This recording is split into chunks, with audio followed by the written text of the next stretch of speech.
අද සද්ධර්ම දේශනාව සිදු කරන්නේ කැලණිය වේදල්දුව ශ්‍රී නාගරුක්කාරාම පුරාණ විහාරාධිකාරී රන්මුතුකල ජාතික භික්ෂු අධ්‍යාපන ආයතන මහපිරිවෙනේ නියෝජ්‍ය පරිවෙනාධිපති ශාස්ත්‍රපති රාජකීය පණ්ඩිත පූජ්‍ය දෙහිපේ චන්දවිමල ස්වාමීන් වහන්සේ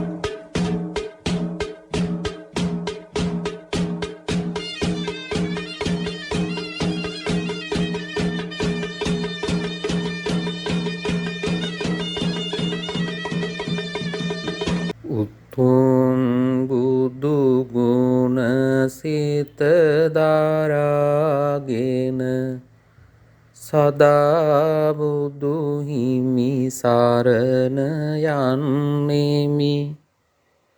දෙසූ සදහම් මග හැදින දැන සදා සදහම් සරණ යන්නෙමි. ඒ දහම් මග සැරූ සංඝ ගුණ සොයාගෙන සංඝ සරණ යන්නෙමි. මෙතුම් සරණේ ගුණ හැදින දැන සදා තෙරුවන් සරණ යන්නෙමි. සමන්ත චක්කවාලේසු අත්‍රා ගච්ඡන්තු දේවතා සද්ධම්මං මුනි රාජස්ස සුනන්තු සග්ග මොක්ඛදං ධම්මස්සවන කාලෝ අයං භදන්තා ධම්මස්සවන කාලෝ අයං භදන්තා ධම්මස්සවන කාලෝ අයං භදන්තා. නමෝ තස්ස භගවතු අරහතු සම්මා සම්බුද්දස්ස. නමෝ තස්ස භගවතු අරහතු සම්මා සම්බුද්දස්ස. නමෝ තස්ස භගවතු අරහතු සම්මා සම්බුද්දස්ස.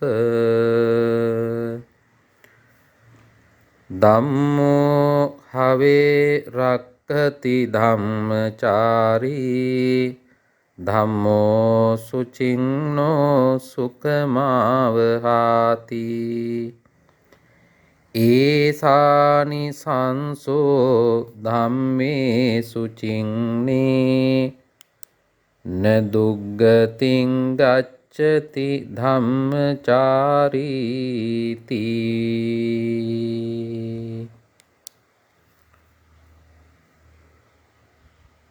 ගෞරවනීය වන්දනීය පූජනීය මහා සංඝරුවනින් අවසරයි.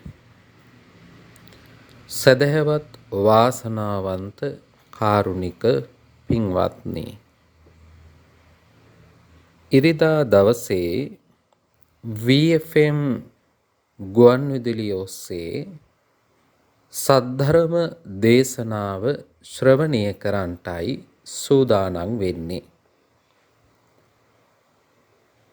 ලෞතුරා බුදුරජාණන් වහන්සේ අප කෙරෙහි අනුකම්පාවෙන් 45 වසක් මුළුල්ලේ දේශනා කරන්නට යෙදුණු උතුම් නෛර්යානික ශ්‍රී සද්ධර්මය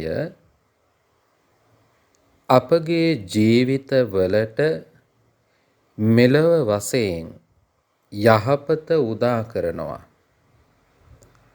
පරලොව වශයෙන්ුත් යහපත උදා කරන වටිනාම මාධ්‍ය තමයි ධර්මය කියලා කියන්නේ. මේ දවස්වල අපිට පේනවා විශේෂයෙන්ම ලංකාව තුල මිනිසුන් හැසිරෙන ආකාරය බොහෝම ප්‍රචණ්ඩකාරී හැසිරීම් තියෙන්නේ. ඒ වගේම අකුසලයට අතවනමින් අකුසල් සිතුවිලි වර්ධනය කර ගැනීම පිණිසම කාරණාවන් යෙදෙන කාල වකවානුවක්. පෝලිං වල ඉන්න අයගේ මුහුණු වල පවා තිබෙන්නේ තරහව, වෛරය, පලිගැනීම කියන අකුසල සිතුවිලි. මේවා උත්සන්න වෙලා මිනිස්සු අද කායික වශයෙන් ප්‍රචණ්ඩ වෙලා, මානසික වශයෙන් ප්‍රචණ්ඩ වෙලා. පින්වත්නි, ඔබ මම ජීවත් වෙන මේ පරිසරය තුල යම් යම් කාරණාවන් නිසා ආර්ථික වෙන්න පුළුවන්, දේශපාලනික වෙන්න පුළුවන්, සමාජීය කාරණාවන් වෙන්න පුළුවන්. කුමන හෝ කාරණාවක් පදනම් කරගෙන ඔබ ඔබගේ සංසාර ජීවිතය අඳුරු කරගන්නට මඟ හදාගන්නවා නම් ඒ තුල පින්වත්නි, ඔබත් එක්ක මේ වෙලාව තුල තරහා ගන්න, වෛර කරන්න බොහෝ පිරිසක් එකතු වෙන්න පුළුවන්. හැබැයි සංසාර ගමන ඔබට වැරදුනාට පසුව ඔය කියන කිසිම කෙනෙක් ඔබ වටේ ඉන්නේ නැහැ. ඔබට තනියෙන් එහි අත්දැකීම් විඳ ගන්න සිද්ධ වෙනවා. අපි මේ සාමාන්‍ය ලෝකයේ තුල ජීවත් වෙනකොට මනුස්සයන් විදිහට, විශේෂයෙන්ම පෘථග්ජන මිනිසුන් විදිහට ලෝභ, දෝෂ, මෝහයන් එක්ක ජීවිත පවත්වන නිසා තරහ, වෛරය, ඊර්ෂ්‍යාව, ක්‍රෝධය, පලිගැනීම, ආශාවන්, මද මාන්නයන් ආදී අකුසල චෛතසිකයන් නිරන්තරයෙන් අපගේ සිත් සතන් තුල හට ගන්නට පුළුවන්. එහෙත් පින්වත්නි, ඔබට අමාරුවෙන් ලැබුණු මනුස්ස ආත්මයක් ලැබිලා තියෙනවා. මේ මනුස්ස ආත්මය තුල අපි ලබාගත යුත්තේ වටිනාම දේවල් පමණයි. නොවටිනා දේවල්, නොවැදගත් දේවල්, නිස්සාරණ දේවල් අපි අපේ ජීවිතයෙන් ඈත් කරන්න තමයි මේ මනුස්ස ජීවිතය උපයෝගී කරගන්නට ඕන. කුමන හේතුවක් නිසා හෝ අකුසල චෛතසිකයන් අපේ සිත තුළට හටගන්නවා නම් ඒවා බැහැර කිරීම සඳහා කිසිවක් හේතු සාධක බවට පත් කරගෙන මේ නිසා මේක කරන්න බෑ කියලා එවැනි වූ අපගාමී තත්වයකට යන්නට සුදුසු නෑ. අපි ධර්මය ඉගෙන ගන්න අය. PFM ගුවන්විදුලි ඔස්සේ වසර කිහිපයක් අපි ඔබට ඔබේ ජීවිතයට කරුණු කියලා දුන්නා මෙලොව වශයෙන් සැනසෙන්න. පරලොව වශයෙන් සැනසීම පිණිස හේතු වෙන කරුණු කියලා දුන්නා. ධර්මය තුලින් ඒ කරුණු කාරණා පැහැදිලි කරලා දුන්නා. බොහෝ දෙනෙක් ජීවිත ගොඩනගා ගත්තා.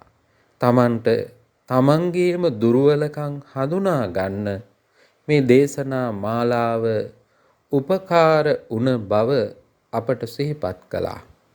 ඒ නිසා ඔබ මේ ගොඩනගා ගත්ත වටිනා ජීවිතය, ධර්මයෙන් පෝෂිත වටිනා ජීවිතය කිසිම සාධකයක් නිසා පින්වත්නි නැති කරගන්න එපා. අපිට පේනවා දේශපාලනික කාරණාවන්, ආර්ථික කාරණාවන්, සමාජීය කාරණාවන් හේතු කොටගෙන මිනිස්සු මොනතරම් ඊර්ෂියාව, ක්‍රෝධය, වෛරය, පරිගැනීම වපුරමින් ඉන්නවද? පින්වත්නි, ඒ තුල අපට කිසිම ප්‍රතිඵලයක් ලැබෙන්නේ නැහැ. පාලකයන් මාරු කරන්නවත්, පත් කරගන්නවත් ද්වේෂය තුල, තරහව තුල, ක්‍රෝධය තුල හැකියාවක් ලැබෙන්නේ නැහැ. ඒ නිසා අපි බුද්ධිමත් ධර්මීය දන්නේ නැත්නම් විදිහට ධර්මානුකූලවමයි මේ දිහත් දකින්නට ඕන. ඔබ කල්පනා කරලා බලන්න අද වෙනකොට මේ පරිසරයේ වශයෙන් පාරිසරික වශයෙන් මිනිස්සුන්ට මොනතරම් පීඩාකාරී තත්වයක්ද උදා වෙලා තියෙන්නේ. වර්ෂාවක් නැති නිසා, වර්ෂාපතනය නොවැටීම නිසා ජල විදුලි බලාගාරවල ක්‍රියාකාරීත්වයට ප්‍රමාණවත් ජලය නැහැ. ඒ නිසා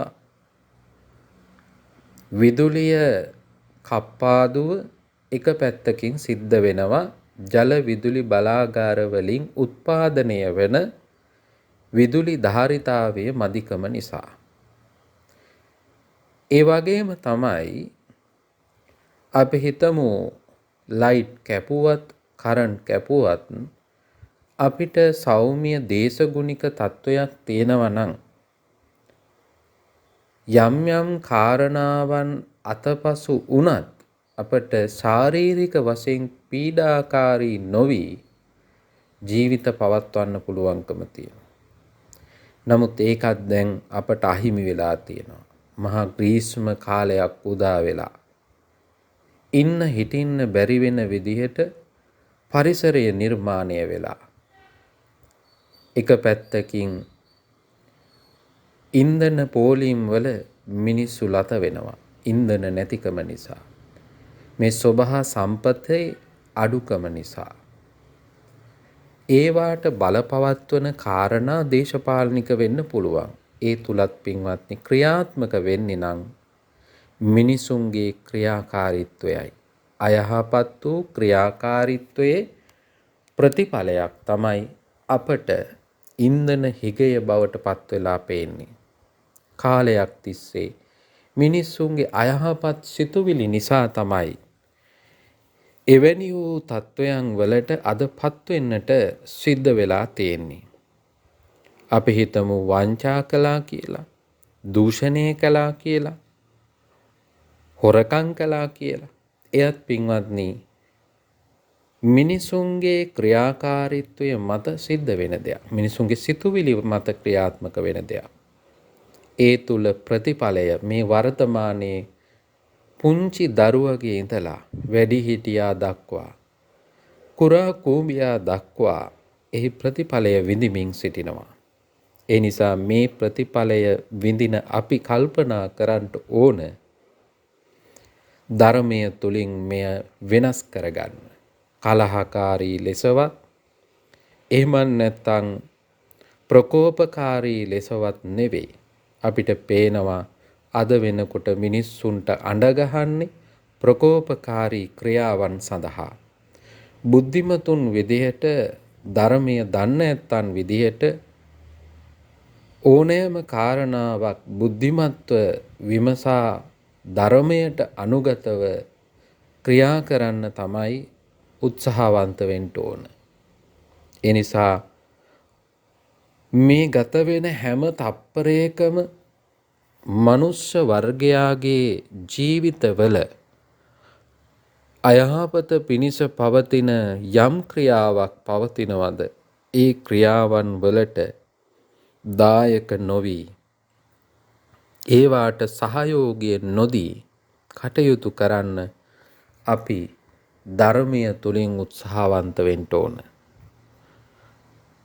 එහෙම නොවුනොත් පින්වත්නි අපිට එක පැත්තකින් අධර්මිෂ්ඨ සමාජයක් ගොඩ නැගෙනවා. අනිත් පැත්තෙන් අපගේ සංසාර ගමනට එය බාධාවක් බවට පත් වෙනවා. මේ සමාජයේ යහපත් ජීවිත පැවැත්ම තුළ අපට පහසුවෙන් අපේ ධර්ම මාර්ගයේ ගමන් කරන්න පුළුවන්කම තියෙනවා. ඒ වෙනුවෙන් අපි ධර්මයේ ආලෝකය ලබා ගන්න තමයි කටයුතු කරන්න ඕන. පාලකයන්ගේ ඉඳලා රටවැසියා දක්වාම ධර්මයේ ආලෝකය ලබාගෙන කටයුතු කරනවා නම් මේ ගැටලු ප්‍රශ්න වලට විසඳුම් පහසුවෙන් උදා කරගන්න පුළුවන්කම තියෙනවා. ඒ වෙනුවෙන් ඔබේ පුංචි දරුවාගේ ඉඳලා ඔබේ ජීවිතේ දක්වා ඔබ වැඩිහිටියා දක්වා ධර්මානුකූල ජීවිතයක් ගොඩනගා ගත්තොත් එහි ශක්තිය බලය කරන කොටගෙන ඒ මේ සමාජයේ යම් යම් පැතිකඩයන් ඔස්සේ ගොඩනැගෙන අධර්මිෂ්ඨ සමාජයට අභියෝග කරන්න පුළුවන්කම තියෙනවා. ඒ තුල බොහෝ පිරිසකට ජීවිත තුල ධර්මයේ ගොඩනගා ගන්න පුළුවන්කම තියෙනවා නම් ඒ ශක්තිය බලය කරන කොටගෙන මේ සමාජය වෙනස් කරන්නත් හැකියාව තියෙනවා. ඒට ඕනෑ තරම් ධර්මයේ තුල උදාහරණ අපිට ලබා දෙන්න පුළුවන්කම තියෙනවා. අද දවසේ මේ දේශනාව තුලින් ඔබට එය තවදුරටත් සනාථ කරමින් දේශනාව සිද්ධ කරන්නට අපි තෝරාගත්තා මාතෘකාවක් විදියට වෙනස් වූ ආකාරයේ දේශනාවක්. මේ දේශනාව සඳහන් වෙන්නේ සූත්‍ර පිටකේ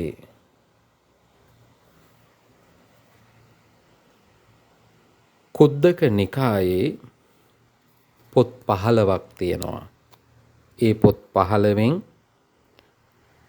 එක පොතක් තමයි තේර තේරි ගාථා පාළිය කියලා කියන්නේ. මේ තේර තේරි ගාථා පාළියේ තෙරුන් වහන්සේලා පිළිබඳවත් තෙරණින් වහන්සේලා පිළිබඳවත් තමයි සඳහන් වෙන්නේ.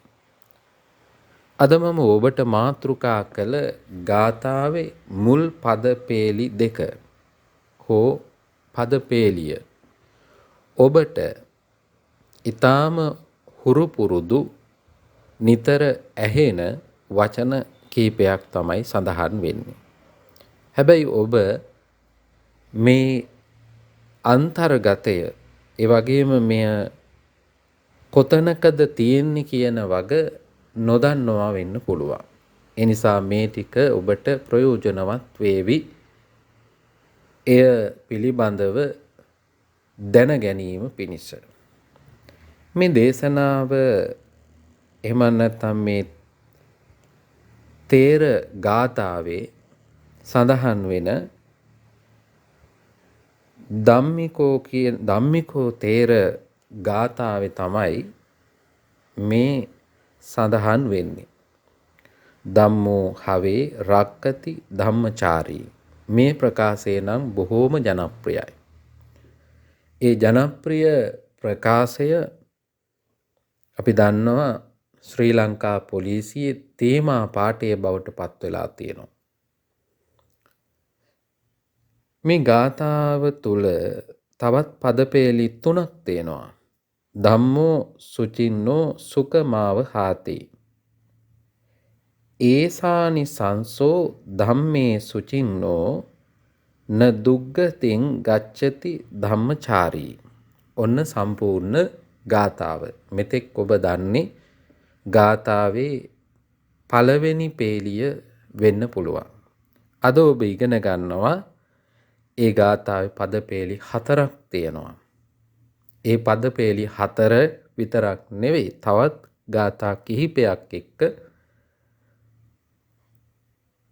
ධම්මිකෝ තේර ගාථාව නැත්නම් ධම්මික තෙරුන් වහන්සේගේ තේර ගාථාව තමයි අද අපි ඔබට මාතෘකාව බවට පත් කළේ. ධම්මෝ හවේ රක්කති ධම්මචාරී. ධර්මය තුල හැසිරෙන කෙනා, ධර්මය පිළිපදින කෙනා, ඒ ධර්මයට අනුගතව ජීවිත පවත්වන කෙනා ඒ ධර්මයේ විසින්ම ආරක්ෂාව සලසා ගන්නවා. ධම්මෝ සුචින්නෝ සුකමාව හාති. මේ ධර්මයෙන් ගැවසීගත් ජීවිතය සුකමාව හාති. සුවය ගෙනල්ලා දෙනවා. ඒසානි සංසෝ ධම්මේ සුචින්නෝ. ධර්මය තුල ජීවත් වෙන කෙනාට ඒ ආනිසංසය ලැබෙනවා. න දුක්ඛතින් ගච්ඡති ධම්මචාරී. ධර්මචාරී පුද්ගලයා දුගතියකට යන්නේ නැහැ කියලා සඳහන් කරනවා. පින්වත්නි බලන්න අපි ගොඩනගා ගත්ත ධර්මචාරී ජීවිතය ධම්මානු ධම්ම ප්‍රතිපදාව අපට සැපය ගෙනල්ලා දෙනවා. සුකමාව හාති. ධම්මෝ සුචින්නෝ සුකමාව හාති. ධර්මයෙන් ගැවසීගත් ජීවිතය තමයි සැපය ගෙනල්ලා දෙන්නේ. ධර්මයෙන් ඈත් වෙච්ච ජීවිතයට එතකොට සැපය නෙවෙයි ලැබෙන්නේ. ඒ තුල ලැබෙන්නේ වේදනාව, අපහසුව. ඒ නිසා අපි සැපය හොයන ලෝකයක් තමයි දකින්නේ. අද වෙනකොට මේ මොහොත වෙනකොටත් යම් සැපයක් වෙනුවෙන් යම් සුවයක් වෙනුවෙන් බොහෝ දෙනෙක් දුක් විඳිනවා. පාරවල් ගානි, පෝලිං ගානි දුක් විඳිනවා. ඒ සැපය ළඟා කර ගැනීම පිණිස හැබැයි බුදුරජාණන් වහන්සේගේ ධර්මය තුල පෙන්눔 කරනවා මේ ධර්මය තුලින් ලබා ගන්න සුවය අපට සැපය ගෙනල්ලා දෙන්නේ. මේ ධර්මය තුල ජීවත් වෙන කෙනාට සැපවත් ජීවිතයක් ගෙනල්ලා දෙන්නේ. ධර්මය තුල හැසිරෙන කෙනාට ආනිසංසය ඒ විදිහට ලැබෙන්නේ. දුගතියකට යන්නේ නැහැ. දුගතියකටපත් වෙන්න කාරණාවන් යොදා ගැනීම තුළ අප ලෞකික වශයෙන් මේ මොහොත තුළ తాවකාලික වශයෙන් සුවයන් විඳිනවා. ඒ තුළ අපට සදාකාලික සුවය කියන එක අතහැරිලා යනවා. අපි එදිනෙදා ජීවිතය තුළ ලබන සුවයට ඇලෙනවා. ඒක තමයි සුවය කියලායි දකින්නේ. නමුත් ධර්මය තුල ජීවිතය ගත කරන කෙනාට ලැබෙන සුවය වෙන කිසිම දෙයකින් ලැබෙන්නේ නැහැ පින්වත්නි. නහි ධම්මෝ අධම්මෝච උභෝ සම විපාතිනෝ අධම්මෝ නිරයං නේති ධම්මෝ පාපේති සුග්ගති.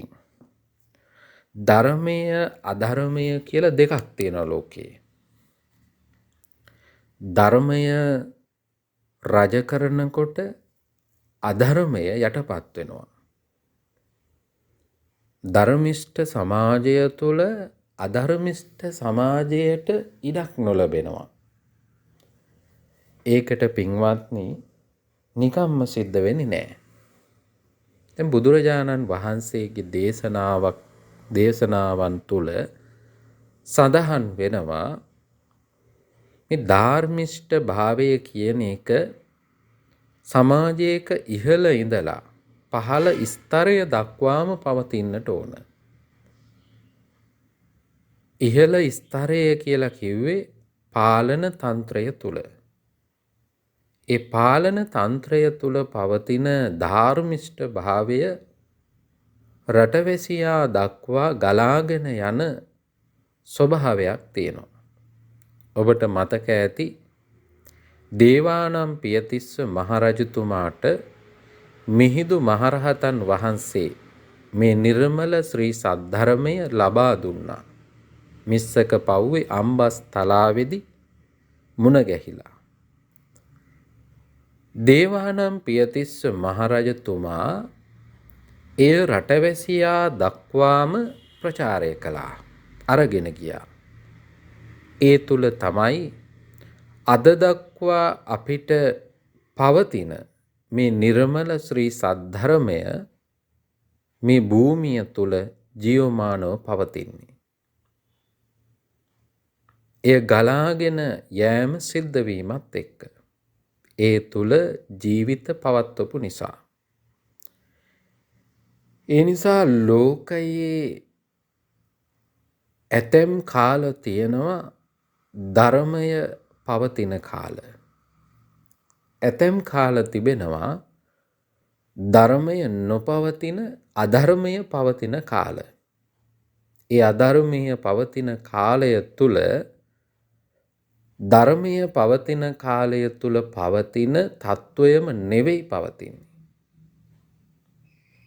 දැන් උදාහරණයකට ගත්තොත් සීතල කාලයේත් උෂ්ණ කාලයේත් කියලා දෙකක් තියෙනවා.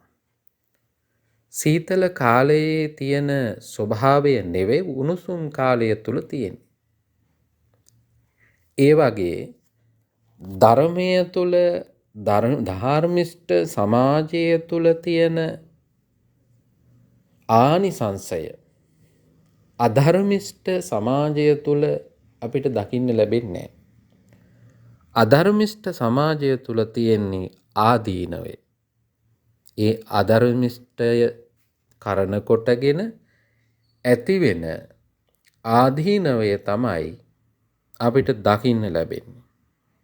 ධර්මය තුල මනාව පැහැදිලි කරනවා පින්වත්නි, මේ ධර්මයත් අධර්මයත් පවතින තත්වයන් තුල මොන වගේ ජීවිතද අපිට විඳින්න සිද්ධ වෙන්නේ කියලා. අධර්මිෂ්ඨ සමාජය තුල මිනිසුන්ගේ සිතුවිලි බොහෝම අකාරුණිකයි. ඊර්ෂ්‍යාව, ක්‍රෝධය, වෛරය, පලිගැනීම ආදී සිතුවිලි තමයි දකින්න ලැබෙන්නේ. මෛත්‍රිය, කරුණාව, දයාව, අනුකම්පාව කියන ඒවා දකින්නවත් ලැබෙන්නේ නැහැ. එවැනි සමාජයක් තුල ජීවත් වෙන්න ලැබෙනවා නම් කෙනෙකුට පින්වත්නි, එයාට කවදාකවත් ධර්මයක් මුණ ගැහෙන්නේ නැහැ. එයාට ධර්ම ශ්‍රවණය කරන්න අවස්ථාවක් ලැබෙන්නේ නැහැ. බුදුහාමුදුරුවෝ අක්කන සූත්‍රයේදී පැහැදිලි කරනවා අධර්මිෂ්ඨ සමාජයක ජීවත් වෙනවා නම් කෙනෙක් එයාට ෂණ සම්පත්තිය ධර්ම ශ්‍රවණය කිරීමේ හැකියාව අහිමි වෙලා යනවා. ඒ නිසා මේ තේර ගාථාවේදී සඳහන් කරනවා නහි ධම්මෝ අධම්මෝච උභෝ සම විපාතිනෝ. ධර්මය අධර්මය යන අවස්ථා දෙකේදී සමාන විපාක ගෙනල්ලා දෙන්නේ නැහැ. අපි තේරුම් ගන්න ඕන ධාර්මිෂ්ඨ සමාජයකට මොනතරම් අපි උත්සාහ කරලා ඒ වෙනුවෙන් අපගේ වීරිය යොදලා කටයුතු කරන්න ඕනද කියලා. මොකද ධාර්මිෂ්ඨ සමාජයේ නම් මිනිසුන්ට ප්‍රශ්නයක් නැහැ. ඒ තුළ මිනිසුන්ගේ ජීවිතයට පහසුවක්, සැනසීමක්, සුවයක් තියෙනවා. හැබැයි අධර්මිෂ්ඨ සමාජය තුළ මිනිස්සුන්ට තිබෙන්නේ අපහසුවක්, වේදනාවක්, දුකක් තමයි ජීවිතවලට ලැබෙන්නේ. ඒ සමාජයේ මිනිස්සුන්ට පමණක් නෙවෙයි, සතා සිව්පාවන්ට, ඒ වගේම බුදුහාමුදුරන්ගේ දේශනා තුළ සඳහන් වෙනවා එහි බලපෑම ඉරහඳ තාරකා වලට පවා තියෙනවා. ඒවත් එක්ක එහි ක්‍රියාකාරීත්වය සිද්ධ වෙන අවස්ථාවන් වලදී විකෘතියක් සිද්ධ වෙනවා. දැන් ඔබ දන්නවා අහසින් වැටෙන දිය බිඳුව ධාතුසේන රජතුමා සඳහන් කළේ එය අපිට ප්‍රයෝජනවත් දෙයක්. ඒ නිසා සම්පතක් විදියට තමයි දැක්කේ. පරාක්‍රම බාහු රජතුමා අහසින් වැටෙන දිය බිඳුව නිකරුණේ මහමුහුදට ගලාගෙන යන්න නොදී පරාක්‍රම සමුද්‍රය හදලා එහි රඳවන මිනිසුන්ගේ ප්‍රයෝජනයට ගත්තා. නමුත් පින්වත්නි, අද වෙනකොට වර්ෂාව වැසීම නිසා වර්ෂාව තුලම මිනිසුන්ට මොනතරම් පීඩනයක් ලැබෙනවද? වර්ෂාව නැතිකමත් එක පැත්තකින් පීඩනයක්.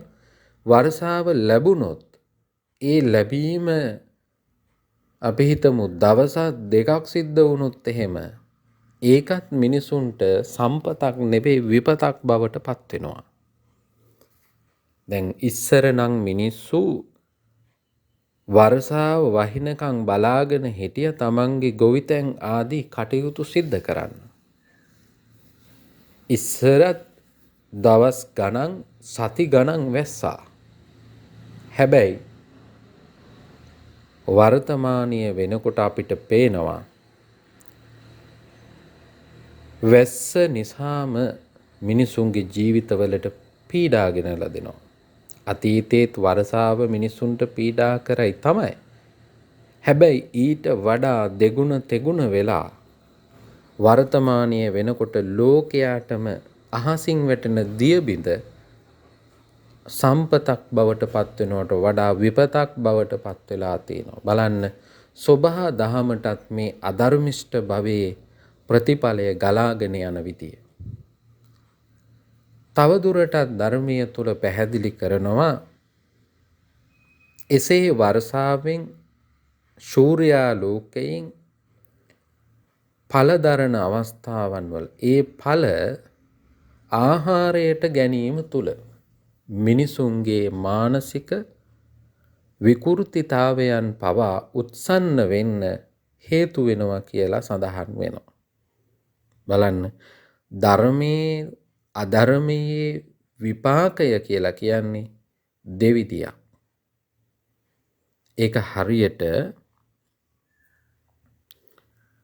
අපිට සීතල කාලයේ දැනෙනවට වඩා උණුසුම් කාලයේ වේදනාවක් දැනෙන්නේ. ඒ දෙකේම එකම සමාන ප්‍රතිඵලයක් නෙවෙයි දකින්න ලැබෙන්නේ. ඒ නිසා බුදුරජාණන් වහන්සේ අපට අනුදැන වදාරනවා අප්පමාදේන සම්පාදේත, නොපමාව කටයුතු කරන්න, ධර්මය තුල හැසිරෙන්න. ධම්මානු ධර්ම ප්‍රතිපදාව උන්වහන්සේ අගය කරන්නේ ඒ නිසායි. මේ තවත් සඳහන් කරනවා මේ ධම්මික තේර ගාථාවේ තස්මාහි ධම්මේසු කරෙය්‍ය ඡන්දං ඉති පමෝද ඉති මෝදමානෝ සුගතේන තාදිනා ධම්මේ තිතා සුගත වරස්ස ශාවකා නීයන්ති දිහිරා සරණ සරණ වරග්ගහාමිනෝ ධර්මයේ සිට බුද්ධ ශ්‍රාවක වූ දිහිර තෙමේ උතුම් සරණේ ගියා වූ නිවනට ගෙන යනු ලබයි. ධර්මය තුල කටයුතු කරන ශ්‍රාවකයා නිවන කරා ගෙනියනවා.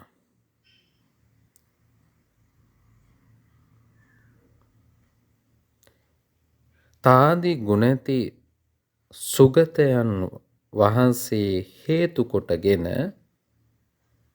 මෙසේ සතුටු වෙමින් ධර්මයට කැමැත්ත ඇති කර ගැනීමෙන් කටයුතු කරනවා කියලා සඳහන් කරනවා.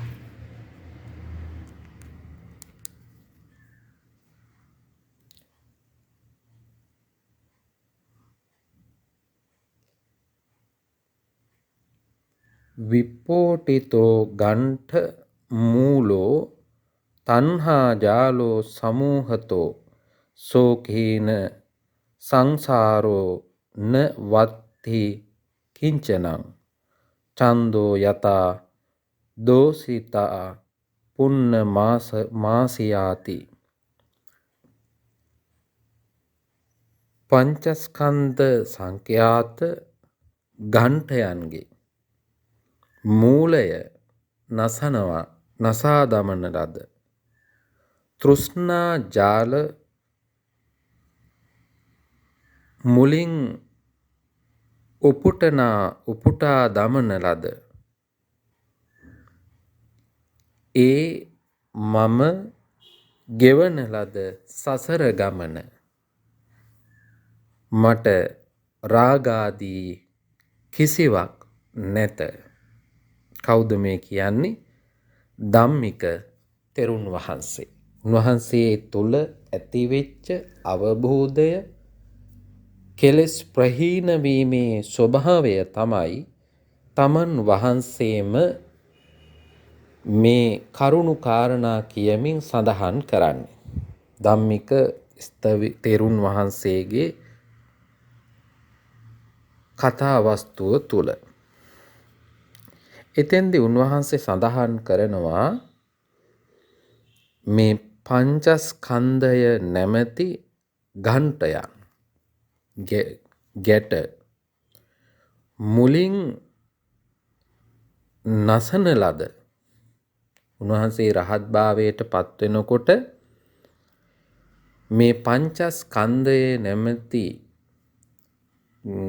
ඝණ්ඨීන් සියල්ල මුලින්ම උදුරලා විසි කරලා දැම්මා වගේ. උන්වහන්සේ සඳහන් කරනවානේ මේ ධර්මයේ පිහිට සරණ යාම තුල නිවනටමයි ගෙනියන්නේ කියලා. ඒ නිවනට යොමු වෙච්ච උන්වහන්සේ තමන්ගේ නිවීමේ ස්වභාවය තමයි මේ පැහැදිලි කරන්නේ. ඒ තුලින් සඳහන් කරනවා තෘෂ්ණා ජාලය, තෘෂ්ණාව නැමැති දැල මුලින්ම ඉවත් කළා වගේ, මුලින් උපුටලා ගලවලා ඉවත් කළා වගේ. තෘෂ්ණාව නැමැති ජාලයකින් තමයි අප මේ සසරේ වැසිලා ඉන්නේ. ඒ තෘෂ්ණා ජාලය, තෘෂ්ණාව නැමැති දැල අපිව එක තැනකට කොටු කරලා තියෙනවා. මේ සසරට කොටු කරලා තියෙනවා. හරියට අර කුරුල්ලන් අල්ලන්න දැලක් දානවා වගේ. ඒ දැලට කුරුල්ලෝ එකතු වෙලා ඒ දැලේ ප්‍රමාණයට තමයි හැම වෙලාවෙම ඒ අයට යන්න පුළුවන්කම තියෙන සීමාව බවට පත් වෙන. දැන් ඔය සත්තු කූඩු කරලා ඉන්නේ. කුරුල්ලෝ, පරවියෝ මේ වගේ සත්තු ඉන්නවනේ. ඒ සත්තුන්ට හැසිරෙන්න පුළුවන්කම තියෙන්නේ කූඩු ඇතුළේ විතරයි. ඒ අයටවත් තේරෙන්නේ නැහැ තමන් හිර වෙලා ඉන්නේ කියලා. ඒ නිසානේ හවසට නැවත ආයේ කූඩුවට එන්නේ. තෘෂ්ණාවෙන් වෙලිලා ගැලිලා ඉන්න ජීවිතවලට තේරෙන්නේ නැහැ අපි මේ දැලකට අහු වෙලා ඉන්නේ කියලා. ඒ දැලෙන් මිදෙන්න ඕන කියන සංකල්පයක්වත් එන්නේ නැහැ සාමාන්‍ය පෘථග්ජනයන්ට. ධර්ම මාර්ගයේ ගමන් කරන කෙනාට බුදුරජාණන් වහන්සේගේ ධර්මය හොයන කෙනාට තමයි මේ අවබෝධය ඇති වෙන්නේ. ඒ අනුව ඔහු උත්සාහ කරනවා ක්‍රමයෙන් මේ තෘෂ්ණාව නැමැති දැල ඔසවලා එයින් මිදිලා යන්න. කුරුල්ලෝ එයින් මිදෙනවා නම් කොහොම හරි ඒ දැලෙන් එළියට යන්නට ඕන. එතකොට තමයි යාට රිසිසේ හැසිරෙන්න පුළුවන්කම තියෙන්නේ. දැන් සමහරක් වෙලාවට එතකොට තමයි දැනෙන්නේ ඊට වඩා සුවයකුත් තියෙනවා කියලා. දැන් බුදුරජාණන් වහන්සේ අනවජ්‍ය සුවය කියලා එකක් දේශනා කරනවානේ. මේ අනවජ්‍ය සුවය තුල තියෙන්නේ වැරදි නොකර සිටීමේ සුවය. වෙන විදියකින් කියනවා නම් ධර්මානුධර්ම ප්‍රතිපදාව තුල ලබන සුවය අධර්ම ප්‍රතිපදාව තුල සුවයක් තියෙනවා වෙන්න පුළුවන් తాවකාලික වශයෙන්. දැන් හොරකම් කරගත්ත කෙනාට ඒ මුදල පරිහරණය කරනකොට සුවයක් තියෙනවා. ඒ සුවය තමයි බොහෝ දෙනෙක් දකින්නේ සුවය විදිහට. හැබැයි හොරකම් නොකර තමන්ට පැවරිච්ච කාර්ය නිවැරදිව කරන්න අවංකව කරන්න පුළුවන්කම තියෙන කෙනාට ඊට වඩා 100,000 ගුණයක සුවයක් විඳින්න පුළුවන්කම තියෙනවා. ඒ විතරක් නෙවෙයි. එයාට මෙලවත් සුවය පරලොවත් සුවය විඳින්න පුළුවන්කම තියෙනවා. එනිසා ලෝකයා හඳුනාගෙන තියෙන්නේ ධර්මයෙන් පිට ලබන සුවය. ඒක පින්වත්නි ධර්මය තුල හැසිරෙන කෙනෙකුට තමයි පේන්නේ නිස්කාරණ සුවයක් කියලා.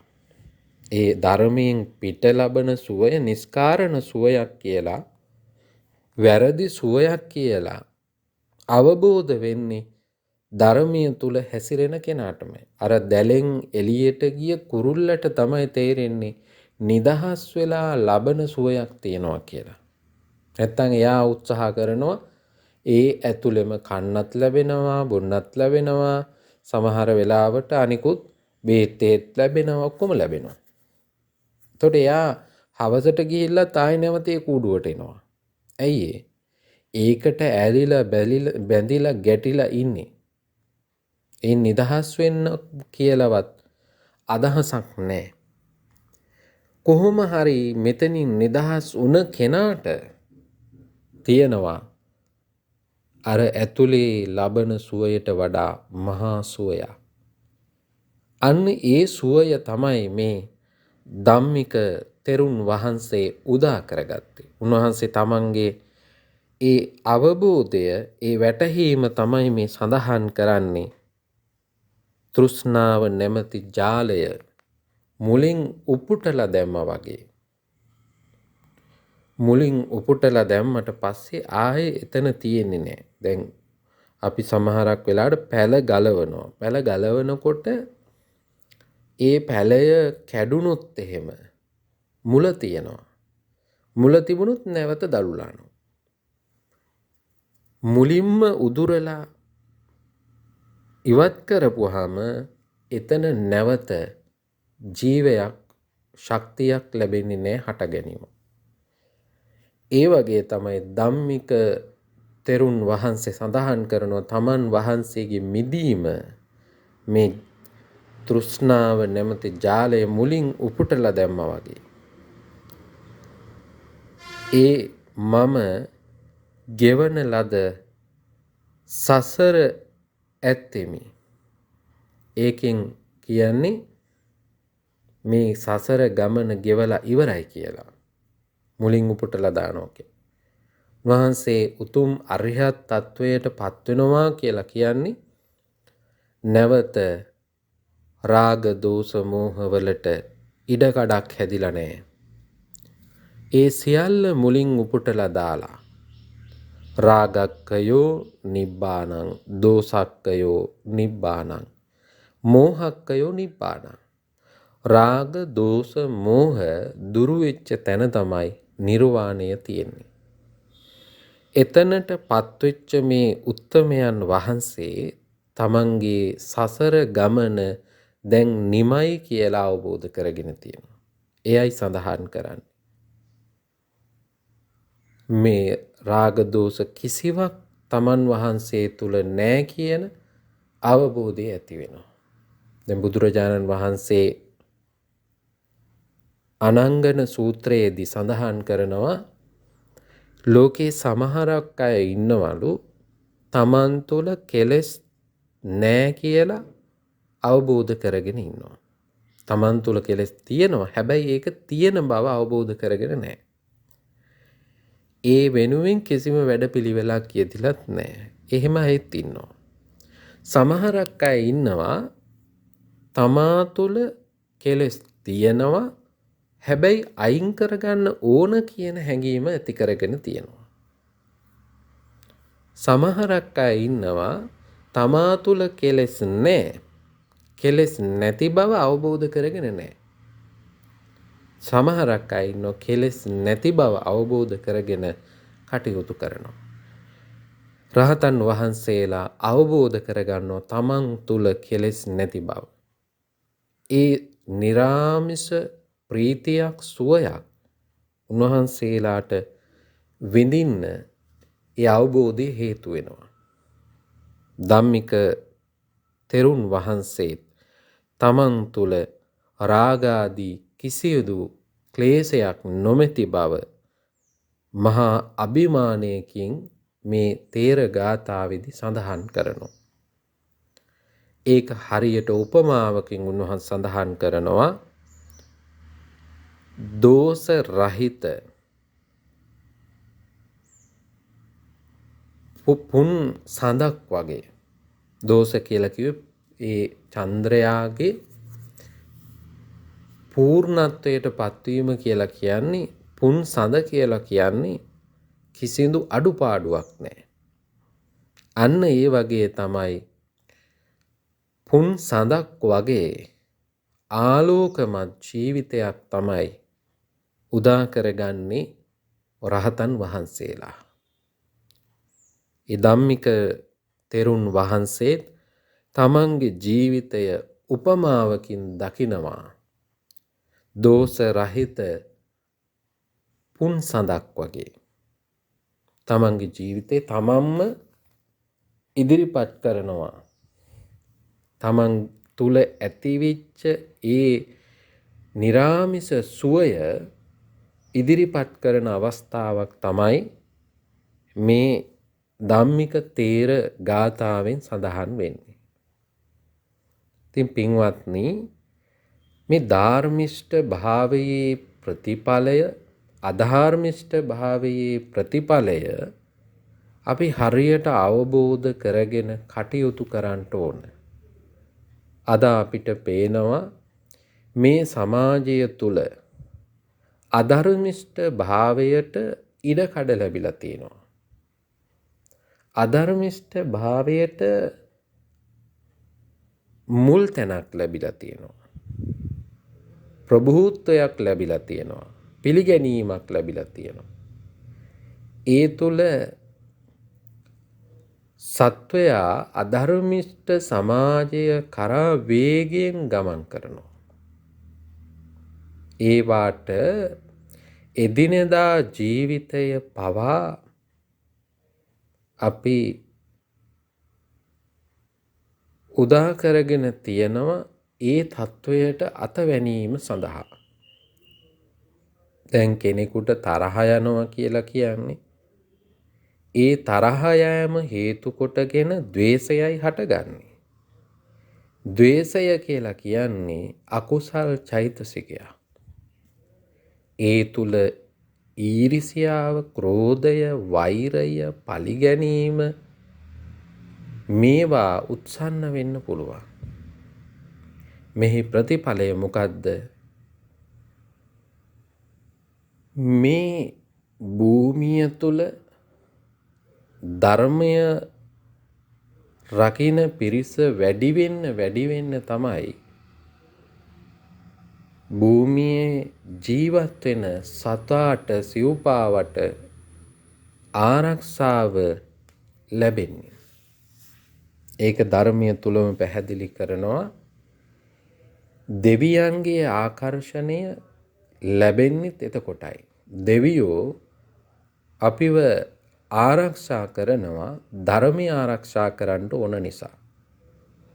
ඒ ධර්මය ආරක්ෂා කරන තැනට අපිපත් වුණොත් දෙවියෝ අපිව ආරක්ෂා කරනවා වෙන මොකක්වත් නිසා නෙවෙයි, ධර්මය ආරක්ෂිතව පවත්වන්න ඕන නිසා. මොකද ධර්මය රකින්න පිරිසට ඇතිවෙන උවදුරු උපද්‍රව යම් යම් බලවේගයන් තුලින් සිද්ධ වෙන නිසා දෙවියෝ එයට ආරක්ෂාව සලසනවා. ඒ නිසා ඒ ආරක්ෂාව ලබා ගන්නකොට අපට මිනිස්යන් හැටියට ජීවිතවලට විශේෂ ආරක්ෂාවක් ලැබෙනවා.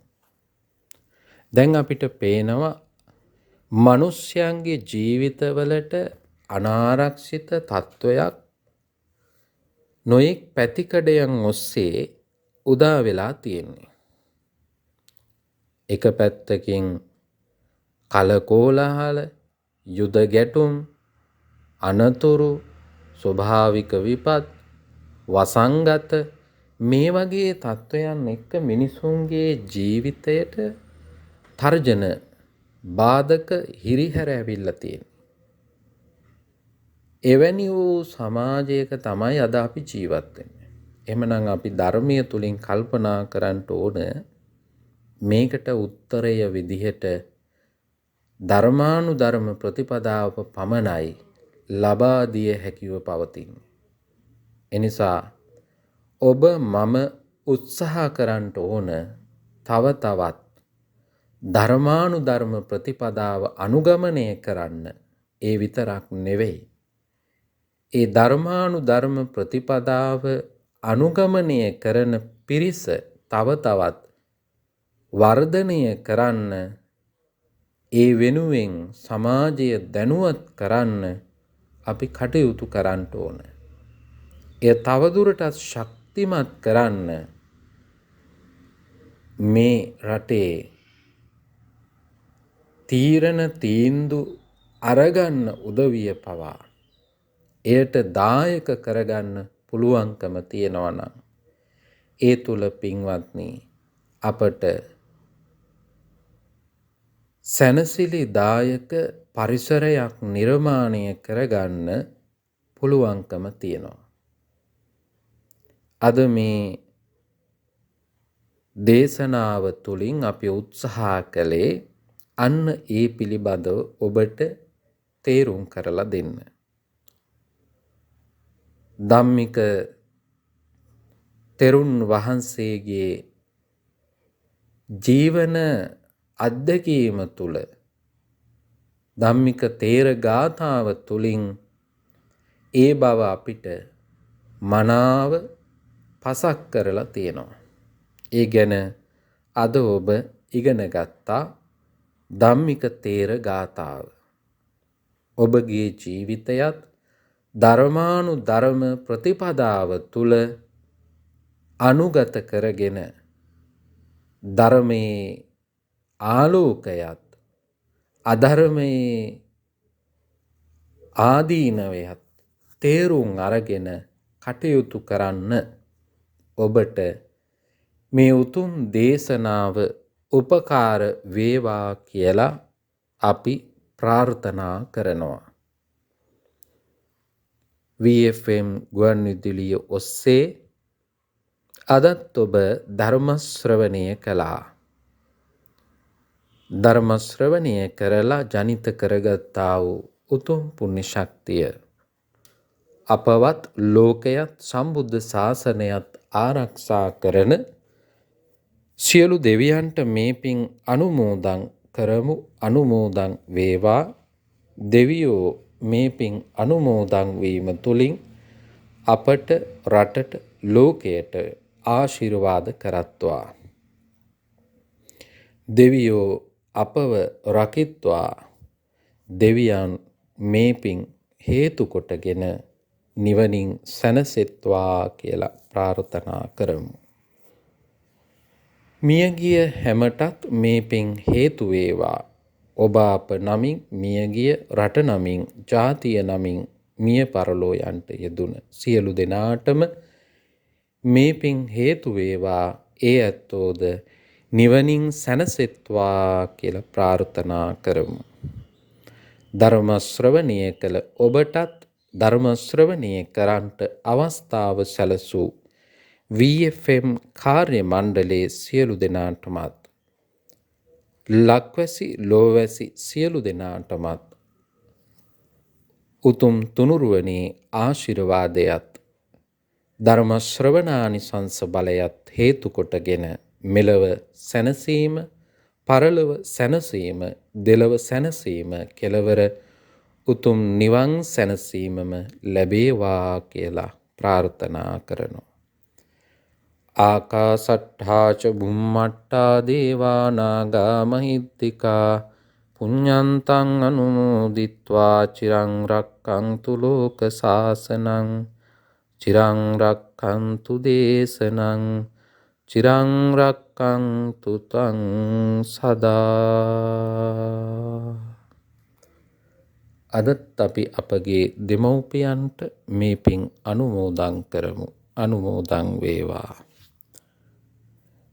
දස මස මා කුසේ දාරා බිහි කල මගේ අම්මේ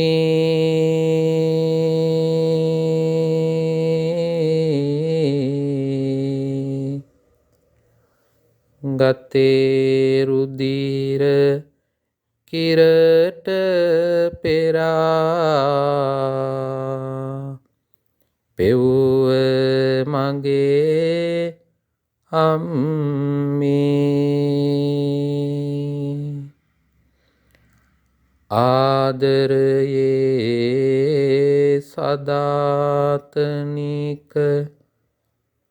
උල්පත වූ අම්මේ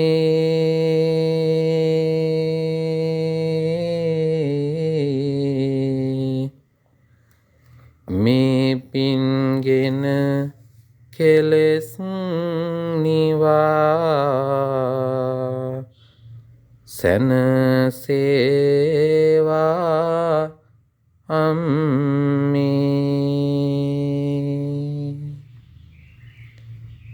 උපන්දිනේ පටන් අපට මගේ පුතේ කියා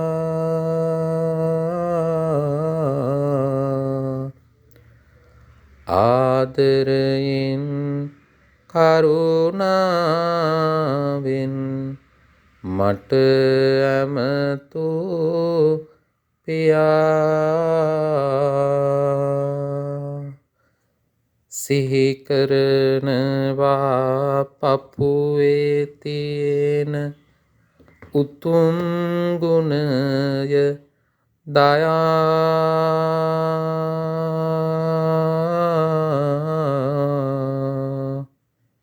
පින් දෙන්නම් පියාණනේ සැනසේවා කියා.